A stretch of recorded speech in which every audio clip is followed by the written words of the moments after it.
ಇದು ರೋಡು ಹೆಂಗೆ ಗಾಡಿ ಬರುತ್ತಂತ ಗೊತ್ತಿಲ್ಲ. ನಾನು 2 ವೀಲರ್ನಲ್ಲಿ ಲೊಕೇಶನಲ್ಲಿ ಬಂದಿದ್ದೀವಿ. ಇದು ಮನೆ.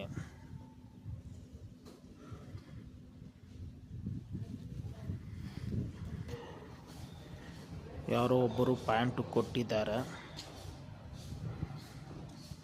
ಏರ್ ಪಾಸ್ ಆಗಿದೆ ಅಂತ.